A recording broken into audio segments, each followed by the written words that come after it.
사도행전 21장 13절 14절입니다. 신약성경 225페이지 사도행전 21장 13, 14 두 절 말씀을 함께 봉독하도록 하겠습니다.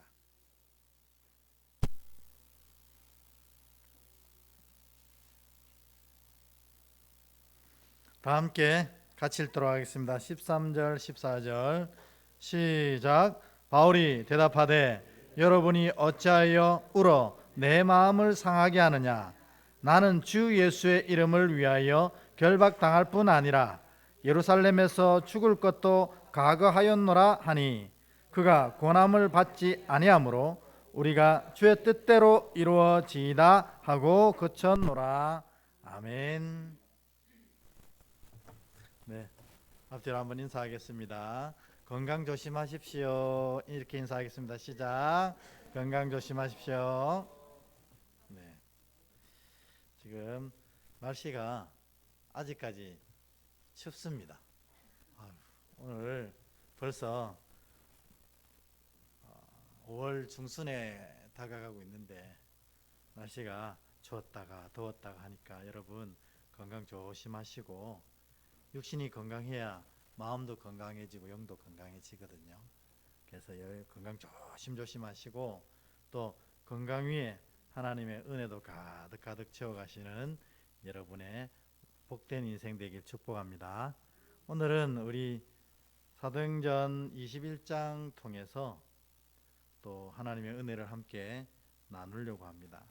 우리 이제껏 쭉 이어진 사건이 뭐냐면, 사도 바울이 이제 이 마게도니아 지방, 이 유럽 지방에 전도를 하고 있다가 하나님이 이제 이 사역이 마치게 되었다. 그렇게 하고 이 로마로 이제 들어가서 너의 사역을 마무리하거라 이렇게 명하십니다.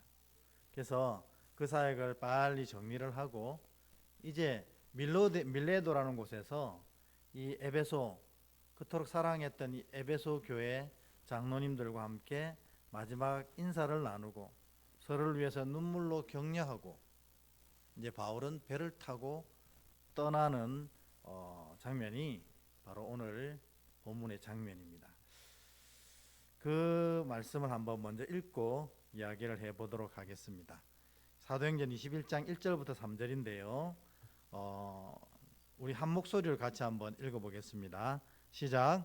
우리가 그들을 작별하고 배를 타고 바로 곳으로 가서 이튿날 로도에 이르러 거기서부터 바다라로 가서 베니르고로 건너가는 배를 만나서 타고 가다가 구브로를 바라보고 이를 왼편에 두고 수리아로 항해하여 두로에서 상륙하니 거기서 배의 짐을 풀려 함이러라. 아멘.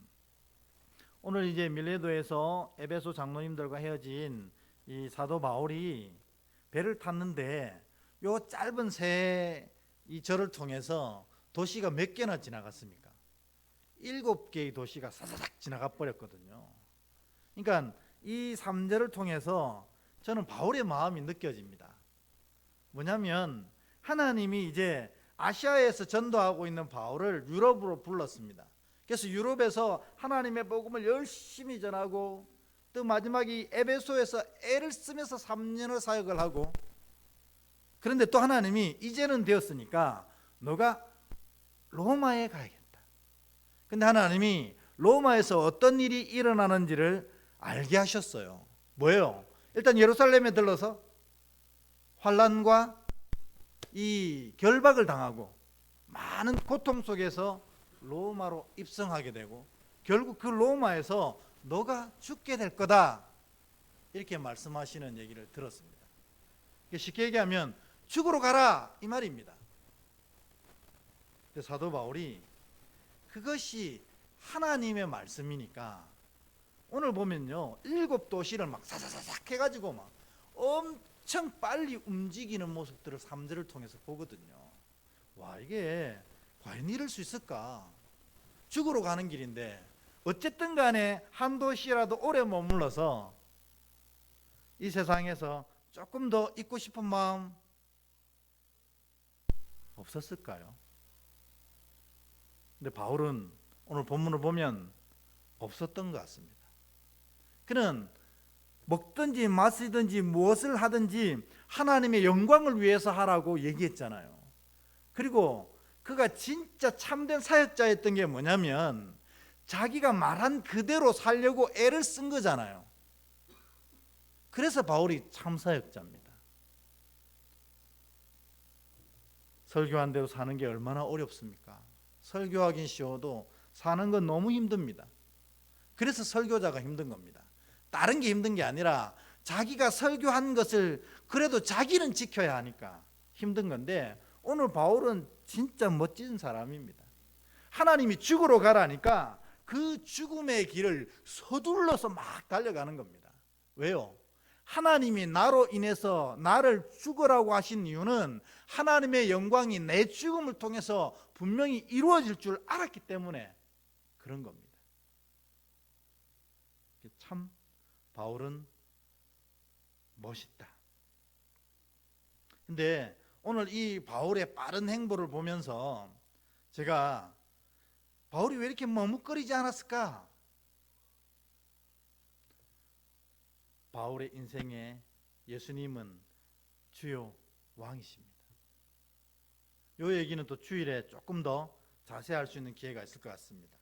그러니 내 인생의 주요, 내 삶의 왕이신 그분이 명령하신 것을 머뭇거릴 이유가 없는 거예요. 그러니까 바울은 믿음이 분명했던 것입니다.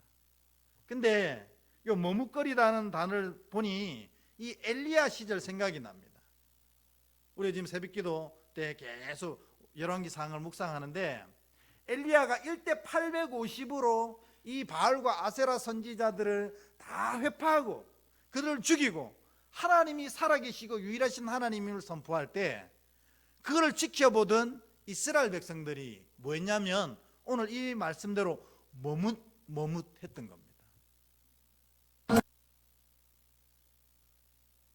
나는 하나님을 믿지만 이 세상은 바알을 섬기고 또 나는 이 세상을 살아가야 되기 때문에 바알을 완전히 버릴 수도 없고 바알을 온전히 쫓아 하니 이때까지 배워왔던 하나님을 등질 수도 없고, 그러니까 엘리야 혼자서 바알 선지자 아세라 선지자 850명을 상대하고 있을 때 이스라엘 백성들은 뻔히 지켜보면서 이리로 가지도 못하고 저리로 가지도 못하고 머뭇하고 있는 겁니다.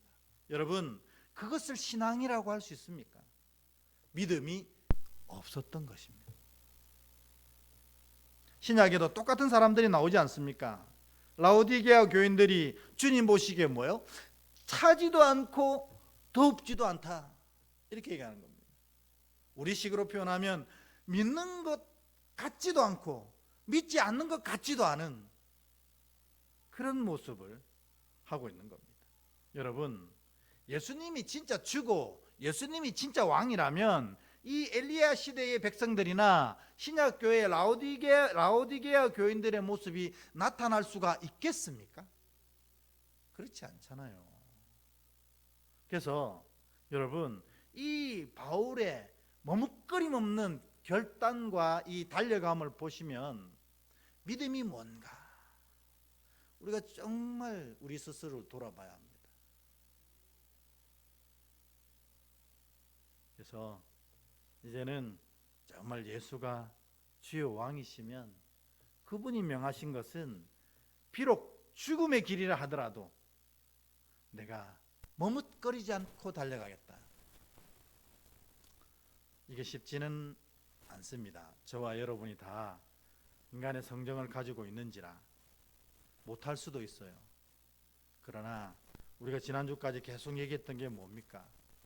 그래도 애는 써야 되지 않겠습니까? 주님 앞에. 그래서 주님이 가라 하면 가는 모양은 보여야죠. 가다가 쓰러지고 넘어지고 되돌아오는 한이 있어도 주님이 가라 할 때 아멘 주여 내가 가겠나이다 하는 이 모습이 믿음인데, 우리는 그 믿음의 출발도 하지 못하고 있다면 오늘 여러분 용기를 가지고 주님의 명에 온전히 달려갈 수 있는, 머뭇거리는 성도가 아니라 차지도 덥지도 않는 성도가 아니라 온전히 주님의 말씀에 아멘 내가 여기 있나이다 달려갈 수 있는 복된 자 되시길 축복합니다. 바울이 결국 죽었습니다. 그런데 그 죽음이 어떤 죽음입니까? 정말 하나님의 영광을 위한 죽음이고, 사실 지금 우라노스에 가 있잖아요. 바울이 이 하나님 곁에 이 파라데이소스 낙원에 가 있는데, 그 낙원에서 바울을 바라보는 하나님의 눈빛이 어떠하겠어요? 내 사랑하는 아들 바울, 이런 눈으로 주님 바울을 보시지 않겠어요?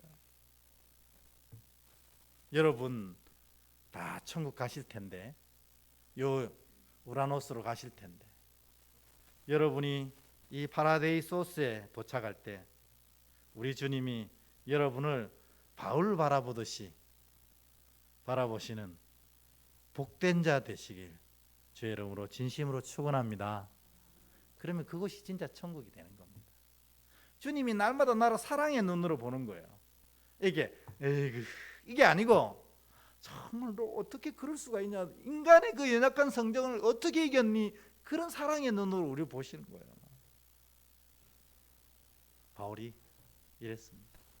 그래서 바울이 바울 되어지고, 이런 바울 때문에 기독교가 로마를 무너뜨리는 겁니다. 근데 이 바울의 귀한 앞길들을 바울에게만 알려준 게 아닙니다. 바울과 동역하는 많은 이 그리스도인들과 선지자들에게도 다 알려주셨어요. 그러니까 여러분들, 우리가 기도의 응답이 어떤 것이 옳으냐 막 이런 걸 다툴 때가 있거든요. 근데 고민할 필요가 없습니다. 우리 하나님은 한 분이십니까? 여러분이십니까? 한 분 하나님이시잖아요. 삼위가 있지만 삼위가 한 분으로 다니시니까 일체거든요. 그러니까 우리가 섬기는 하나님은 한 분 하나님이니까, 그분이 우리에게 말씀하시는 거, 저에게 얘기하신 거나 우리 박창규 장로님에게 얘기하실 때나 그 내용이 같겠어요, 다르겠어요? 당연히 같죠. 그런데 하나님이 제게 하신 얘기가 다르고 박창규 장로님에게 하신 얘기가 다르다면, 그 두 음성 중에 하나는, 혹은 둘 다 가짜일 수 있다는 것입니다. 그러니까 여러분 조심하셔야 됩니다. 그래서 내가 기도 가운데 뭔가를, 하나님의 음성을 듣고 하나님의 메시지를 받았을 때에 바로 얘기하기보다는 이 성경에 그 말씀이 있는지를 확인하셔야 돼요. 하나님이 새로이 환타지를 쓰시지 않습니다. 그러니까 대부분 이 악한 영에 사로잡힌 사람들의 얘기는 되게 환타지스러워요. 그래가지고 성경에도 기록되지 않은 이상한 얘기를 자꾸만 전개해가는 겁니다. 그러니까 더 신령해 보이거든요. 성경에는 없으니까. 그러나 성경에 없는 얘기를 하는 것이고 바른 하나님의 뜻일 경우는 거의 없습니다. 왜냐하면 하나님께서 이 성경을 통해서 뭐라고 하셨어요? 다 이루었다고 하셨거든요. 그리고 내게 하시는 말씀이 있으면 반드시 그게 하나님이시면 박창규 장로님에게도 얘기하시거든요. 그리고 저 뒤에 최인자 권사님에게도 얘기하셔요. 그래서 한 영이시니까 한 뜻과 한 음성으로 우리 모두를 알게 하신다는 거죠. 그러니까 서두를 필요가 없습니다. 하나님의 뜻이면 다 알게 돼 있으니까 기다리면 되는 거예요. 내가 먼저 들었다고 내가 막 얘기할 필요가 없어요.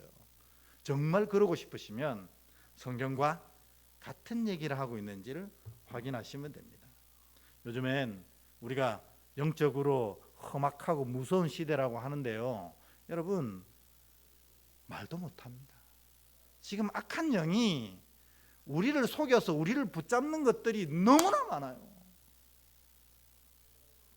저조차도 매 순간 확인하고 매 순간 그것을 놓고 기도합니다. 어쨌든 바울이 이제 로마로 가게 되어서 복음을 위해서 죽게 되리란 사실을 당사자인 바울에게 제일 먼저 알려주셨고, 바울이 만나는 이 동역자들에게도 다 알려주셨어요. 그래서 바울이 가는 곳마다 사람이 뭐래요? 바울 선생님, 성령이 내게 감동 주셨는데 당신이 이렇게 될 거래요. 똑같은 얘기라는 겁니다. 그런데 이 똑같은 얘기의 해석이 전혀 다르다는 겁니다. 오늘 4절에 보면 또 그와 같은 이야기가 나옵니다. 우리 4절 같이 한번 읽어보겠습니다. 시작. 제자들이 찾아 거기서 이레를 머물더니 그 제자들이 성령의 감동으로 바울더러 예루살렘에 들어가지 말라 하더라. 아멘. 지금 두로에 와 있는데 두로에서 또 혹시 하나님의 백성, 요즘 제자들을 찾았다고 하는데 바울의 제자는 아니고 예수의 제자입니다. 그러니까 그리스도인들을 찾았지요. 왜? 그들에게 격려하고 위로하고 또 나도 그들과 교제하면서 힘을 얻기 위해서 바울이 두로에서 제자를 찾았는데 제자가 있었습니다. 그래서 그들과 교제 나오는 가운데 이 제자들도 성령의 감동을 받은 거예요. 그래서 바울이 장차 어떻게 될지를 성령님으로부터 들은 겁니다. 이게 바울에게 얘기합니다. 뭐라고요? 예루살렘 가지 마라. 가면 네가 환난당하고 결박당해 뭔가 가진 고생을 통해서 로마로 끌려가 결국 죽게 될 것이다. 바울이요, 가지 마세요. 딴 데로 돌아가세요. 예루살렘은 다음에 가세요. 다 이렇게 얘기하는 겁니다. 말리는 사람들과 달려가려는 바울이 항상 이렇게 갈등을 하는 겁니다. 이 사람들 두로의 제자들만 그랬으면 또 다행인데 이 두로부터 육로를 통해서 가이사랴로 들어가는데 가이사랴에 있는 제자들도 똑같은 감동을 받고 두로에 있는 제자들처럼 똑같이 가지 말라고 하는 겁니다. 그게 우리 사도행전 21장 10절부터 12절에 또 나오는데 우리 요 말씀은 같이 한번 읽어보겠습니다. 시작. 여러 날 머물러 있더니 아가보라 한 선지자가 유대로부터 내려와 우리에게 와서 바울의 띠를 가져다가 자기 수족을 잡아매고 말하기를 성령이 말씀하시되 예루살렘에서 유대인들이 이같이 이 띠 임자를 결박하여 이방인 손에 넘겨주리나 하거늘 우리가 그 말을 듣고 그곳 사람들과 더불어 바울에게 예루살렘으로 올라가지 말라 권하니. 아멘. 이처럼 한 성령이시기 때문에 메시지는 똑같아요. 바울에게도 두로의 제자들에게도 가이사랴의 제자들에게도 똑같이 메시지를 주셔요. 문제는 뭐예요? 똑같은 메시지를 받았는데 반응이 두 가지라는 겁니다. 근데 우리 이 다른 제자들의 반응이 이상한 겁니까? 당연한 거잖아요. 사랑하는 바울이 죽으러 간다는데 누가 잘 죽으러 가세요 할 수 있겠어요? 바울이여 가지 마소서. 당신이 더 이곳에 필요합니다. 그러지 않았겠어요? 근데 바울은 그렇지 않습니다. 내가 가야 합니다. 그것도 서둘러 가야 합니다. 그래서 7개 도시를 그렇게 급하게 달려왔고 또 두로에서는 이 육로를 급하게 달려가서 가이사랴까지 도착하게 되는 겁니다. 왜 이럴까요? 여러분 다 아시겠지만 언어적으로 표현해 보면 이 다 나머지 제자들과 바울은 왜 똑같은 하나님의 감동과 계시를 두고 전혀 다르게 해석하실까요? 우리가 결국 바울이 옳다 하는 건 아시잖아요. 아닙니까? 살아야 됩니까? 근데 왜 바울이 옳냐고요? 이것 때문입니다. 제자들은 하나님의 이 감동을 듣고 하나님의 계시를 듣고 그걸 누구의 관점에서 판단한 겁니까? 사람의 관점에서 판단한 거예요. 사랑하는 바울이 죽을 수는 없어. 이게 사람의 관점입니다. 근데 바울은 전혀 다르게 생각한 것은 나를 로마에 죽으러 가라고 보내시는 하나님의 뜻이 무엇인지를 알았던 거예요. 잘은 모르겠지만 하나님이 내 죽음을 통해서 주 예수의 이름을 빛나게 하실 거라는 걸 바울은 믿었거든요. 내가 살아서 예수의 이름이 빛난다면 나를 살리실 것이고, 내가 죽어서 예수의 이름이 빛난다면 나를 죽이실 것인데, 내가 살든지 죽든지 주님의 영광이 되면 나는 감사할 뿐이다, 이렇게 얘기하는 겁니다. 그게 바울이 13절에 이 제자들에게 그렇게 고백합니다. 13절 같이 한번 읽어보겠습니다. 시작. 바울이 대답하되 여러분이 어찌하여 울어 내 마음을 상하게 하느냐. 나는 주 예수의 이름을 위하여 결박당할 뿐 아니라 예루살렘에서 죽을 것도 각오하였노라 하니 아멘. 바울의 관점은 딱 이거였습니다. 내가 사느냐 죽느냐가 중요한 게 아니고, 내가 살든지 죽든지 예수의 이름이 드러나게 되느냐 안 되느냐, 예수님의 복음이 선포될 수 있느냐 안 되느냐, 예수님의 하나님 나라가 그곳에 이루어질 수 있느냐 없느냐, 우리가 늘 하는 말로 교회가 덕이 되느냐 안 되느냐, 그거를 기준으로 삼으신 겁니다. 이게 바로 믿음이요 하나님의 사람의 중심이라는 것입니다. 우리가 어찌 이 바울처럼 할 수 있을까 그렇게 생각할 수도 있지만, 제가 늘 말씀드렸잖아요. 애는 써야 됩니다. 애는 이렇게 바라보고 이렇게 평가하고 이렇게 행하려고 애를 써야 됩니다. 왜? 주님은 결과를 보시는 것이 아니고 이 내 애쓰는 마음을 보시기 때문에 그렇습니다. 그러니까 여러분이 먹든지 마시든지 무엇을 하든지 이게 예수의 이름이 영광스럽게 빛날 것인가, 교회가 아름답게 덕세워질 것인가, 이런 기준으로 보고 이런 기준으로 판단하고 이런 기준으로 평가해야 되는 것입니다.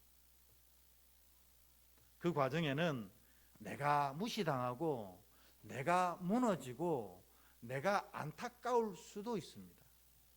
그걸 우리가 신학적으로 뭐라고 부르는지 아세요? 예수님의 남은 고난이라고 부르는 겁니다. 예수님이 십자가에서 고난 완성하셨는데 뭘 남은 고난이 또 남았어요? 그게 아니고, 예수님을 쫓아가는 자들은 예수님이 당하신 그 고난을 조금이라도 경험하게 되어 있다는 뜻입니다. 여러분, 지금 어버이의 사랑을, 오늘 어버이날이잖아요. 어버이 사랑을 가장 잘 깨닫고 있는 사람이 여기서 누구겠습니까? 이 자리에서 좀 전까지 딸내미랑 같이 병원에 있던 우리 고은지 집사님 아니겠어요? 고은지 집사님이 아마 딸내미를 놓고 키우기 전까지는 우리 엄마가 나를 이렇게 고생해서 키웠다는 건 잘 몰랐을 거예요. 그러지요? 내가 직접 키워보니 아이들이 그냥 크는 게 아니지요? 마찬가지입니다. 내가 예수님이 나를 위해서 이런 안타까운 일을 당하셨고, 나 하나를 구원하시기 위해서 이런 고초와 비난과 조롱을 당하셨다는 것은 우리가 머리로는 알지만 가슴으로 잘 알지 못합니다. 그렇지 않아요? 그런데 가슴으로 아는 때가 언제냐면 그리스도의 남은 고난에 동참할 때, 예수님 때문에 내 속이 무너지고 예수님 때문에 내 마음이 아프고 할 말은 많지만 하지 않는 그런 은혜가 내한테 잡히게 될 때 예수님 마음이 아주 조금 이해가 되는 겁니다. 주님이 이렇게 해서 나를 구원하셨구나.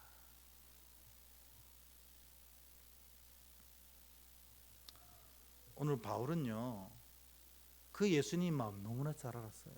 왜냐하면 그의 인생길이 고린도서에 보면 완전 고난투성이잖아요. 그러니까 그래도 그는 살았어요. 근데 예수님은 돌아가셨거든요. 그러니 그 예수님의 고통, 자기는 또 인간인데 이래 속상한데 하나님이 이 일을 당하셨으니 얼마나 속상하실까. 그러니까 바울은요, 주 예수의 이름을 위하여 결박당할 뿐 아니라 예루살렘에 죽는 것도 난 상관없어요 하는 건 절대 거짓말이 아니라는 겁니다. 예수님이 나를 이런 식으로 해서 구원하셨는데 내 부족한 이 육신과 성정이 그분을 조금이라도 따를 수 있다면 그것이 할렐루야라는 것입니다. 이게 바로 바울의 믿음이었습니다. 여러분, 우리가 다 믿음을 가지고 있습니다. 이렇게 바울처럼 정말 생명조차도 가볍게 여기고 주님께 온전히 드릴 수 있는 그런 마음이 다 가지지 못하지만 그래도 애는 써야 합니다. 그래서 이 일을 통해서 예수의 이름이 영광되게 드러날 것인가, 이걸 생각해 봐야 돼요.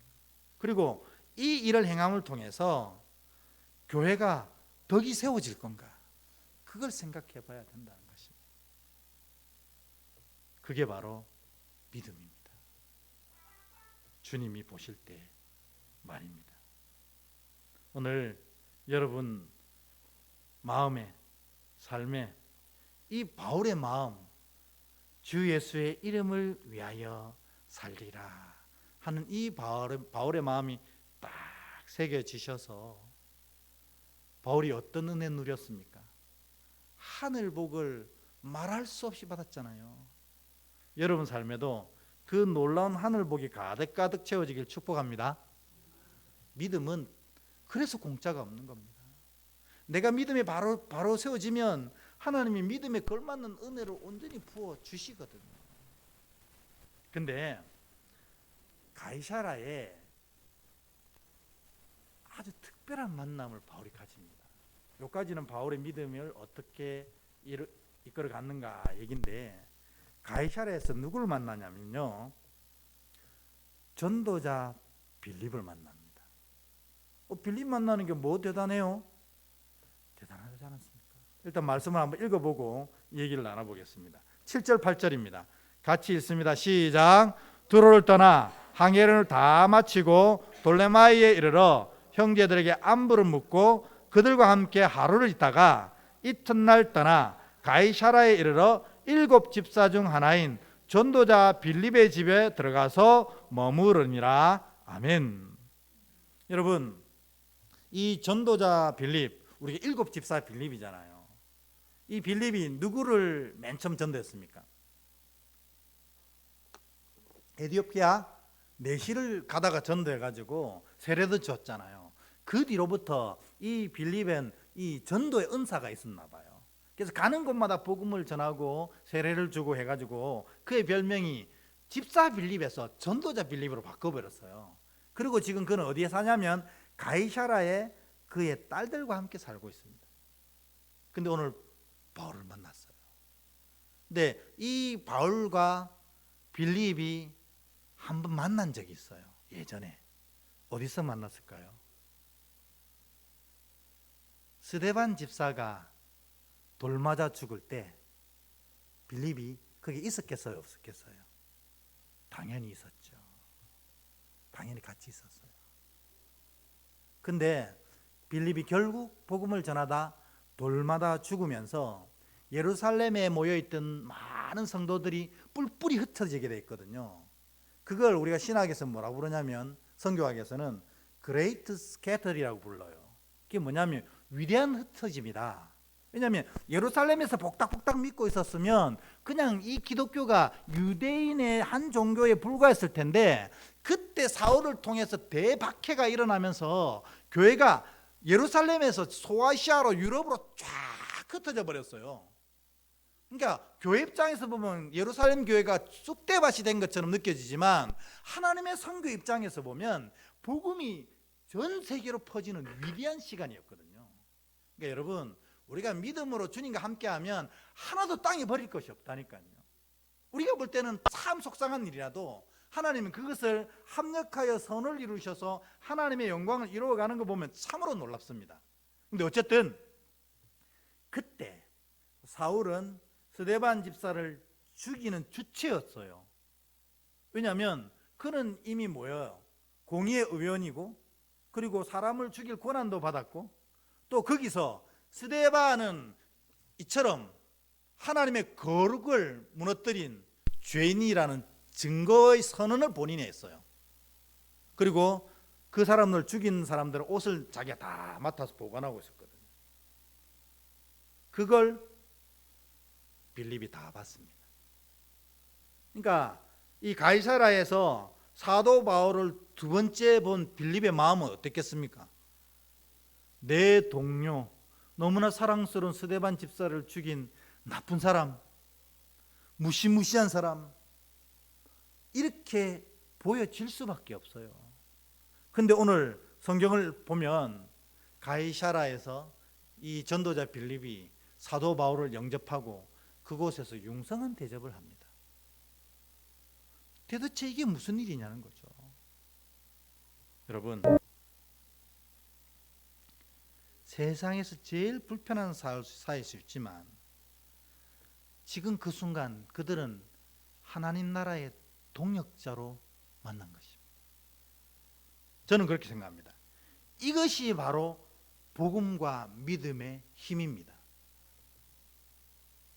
우리가 인간적으로 볼 때는 서로 안 맞아요. 성격도 안 맞고, 여러분 쌍둥이도 세대 차이 나는 시대잖아요. 근데 우리가 서로 맞을 수 있다는 건 불가능한 일입니다. 우리 다 달라요. 성격도 다르고 취향도 다르고 화내는 포인트도 다르고 다 다르거든요. 그런데 우리가 이렇게 한 교회로 하나 되어지는 이유는 뭡니까? 복음 때문에. 우리 안에 예수의 피로 우리가 모두 한 가족이 되어버렸기 때문에 이렇게 한 교회로 있게 되는 겁니다. 이게 바로 복음과 믿음의 능력이요 힘입니다. 그러니까 교회가 바른 복음이 선포되어지고 성도들이 그 바른 복음을 믿기 시작하면 그 안에는 인간적인 갈등과 반목은 다 사라지고 복음으로 말미암아 하나가 된다는 것입니다. 오늘 핍박자 사울과 피핍박자 빌립이 전도자 빌립으로 사도 바울로 만나 온전히 동역자로 하나로 연합된 것은 바로 이 복음과 믿음의 힘이라는 것입니다. 그래서 주님이 모든 것을 하나 되게 하셨다고 선포하시지 않습니까? 여러분, 저는 믿습니다. 우리가 다 성격 다르고 다 생각 달라도 복음 때문에 다 하나가 될 줄 믿습니다. 만일 우리가 하나 되어지지 못한다면 둘 중에 하나는 문제입니다.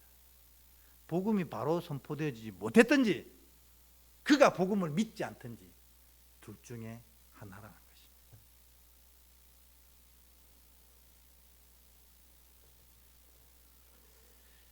우리 교회가 바른 복음이 선포되어지고 또 그 복음을 향한 바른 고백이 이루어져서 우리 가장 연세 많으신 분부터 가장 어린 친구까지 주 안에서 연합되고 하나 되어서 천국에서 누리는 그 놀라운 기쁨이 여기서 경험되어지는 그런 복된 교회, 그런 복된 성도 되시기를 주의 이름으로 축복합니다. 우리 기도.